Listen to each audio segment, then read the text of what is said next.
वलाथु वशाथे कल्लन movie review.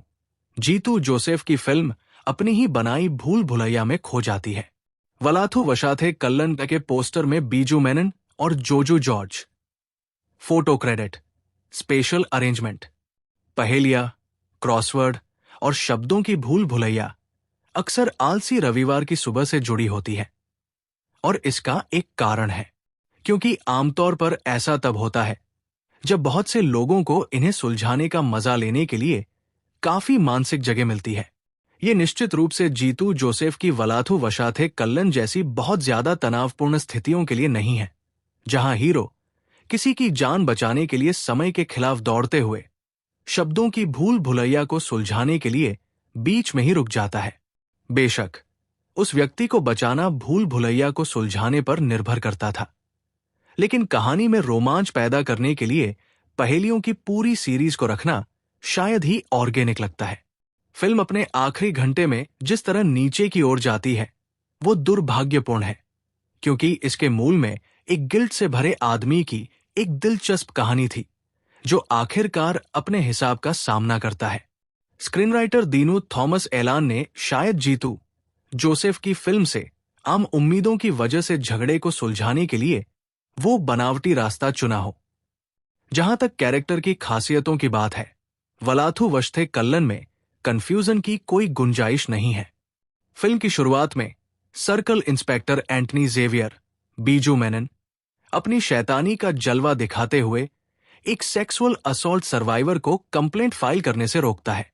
भले ही ये film की काफी दमदार शुरुआत है, लेकिन बाद में पता चलता है कि इस कैरेक्टर में शुरुआती सीन से ज्यादा कोई बारीकियां नहीं है।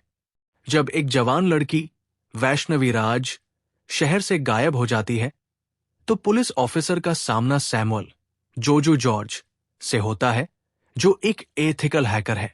उनके टकराव से दो थके हुए लोगों के बीच एक दिलचस्प समझदारी की लड़ाई की उम्मीद बढ़ जाती है, लेकिन फिर वे फोन नंबर, केस नंबर और रैंडम इत्तेफाक वाले एक सुपर बनावटी पजल गेम का इस्तेमाल करके इसे करने का फैसला करते हैं, जो लोगों की जिंदगी से जुड़ी एक सिचुएशन के तौर पर शुरू होती है।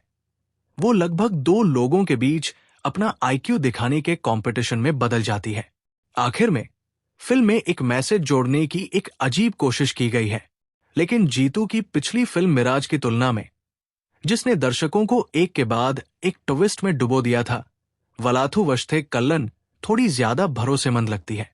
फिल्म का एक हिस्सा बीजू मेनन और जोजू जॉर्ज जैसे दो जबरदस्त कलाकारों की मौजूदगी की वजह से काम करता है, जो अपने बेस्ट पर न होने पर भी कहानी में कुछ गंभीरता लाते हैं।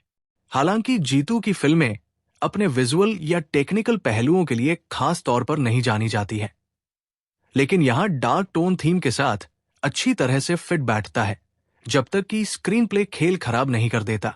एक दशक से ज्यादा समय से जीतू जोसेफ की हर रिलीज ने कुछ हद तक इंतजार पैदा किया है, जो दृश्यम की लहर पर सवार है, लेकिन उनके हाल के ज्यादातर कामों ने उस लैंडमार्क फिल्म से उनके करियर को मिली चमक को कम करने में ही मदद की है। सीआई एंटनी जेवियर की एक्टिविस्ट आयरीन से एक सेक्सुअल हैरेसमेंट केस को लेकर कहासुनी हो जाती है, जिसकी उन्होंने जांच की है। जब उसके साथ कुछ गलत होता है, तो आयरीन के पिता सैमुअल एंटनी को उसकी औकात बताने के लिए आगे आते हैं। रिव्यू: वलाथु वशाथे कल्लन की कहानी और स्क्रीन प्ले दीनू थॉमस एलान का है, लेकिन ट्रीटमेंट में जीतू जोसेफ की झलक दिखती है। Biju main Joju George starrer इस फिल्म को डायरेक्टर की स्किल से फायदा हुआ है, जिन्होंने थ्रिलर को दिलचस्प इमोशंस और ट्विस्ट से भर दिया है। फिल्म की शुरुआत सीआई एंटनी जेवियर बीजू मेनन के एक थेरेपी सेशन से होती है, जिसमें वे अपने कॉलेज जाने वाले बेटे के साथ अपने मुश्किल रिश्ते पर बात कर रहे होते हैं, ये पता लगाते हुए कि परेशानियां कहां से शुरू हुई। एंटनी अपने गलत तरीकों और बुरे स्वभाव के बारे में सोचता है, जो डिपार्टमेंट में सब जानते हैं, और सेक्सुअल हैरेसमेंट के अपने नए केस को कैसे हैंडल किया। जब एक लड़की और उसकी मां एक्टिविस्ट आयरीन सैमुअल के मना लेने पर केस दर्ज कराने आती है, तो पहले तो वो उसे इसके खिलाफ मनाने की कोशिश करता है, और फिर वो उसकी कहानी को पलट देता है और कहता है कि उसके ढीले ढाले कैरेक्टर की वजह से उसे ये मिलना ही था। इससे वो आयरीन सैमुअल के साथ एक चौराहे पर आ जाता है, और जब उसके साथ कुछ गलत होता है तो उसके प्यारे पिता और शानदार हैकर सैमुअल जोजू एंटनी को सबक सिखाने के लिए आगे आते हैं।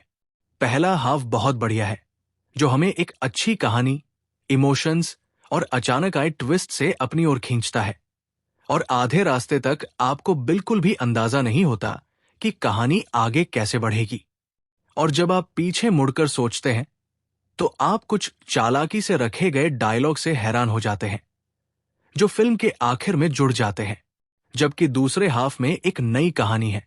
और कुल मिलाकर फिल्म तेज है, लेकिन थ्रिलर का वो रोमांचक एलिमेंट गायब है। ये एक शिकायत हो भी सकती है और नहीं भी। फिल्म को राइटर और डायरेक्टर के तालमेल से फायदा होता है।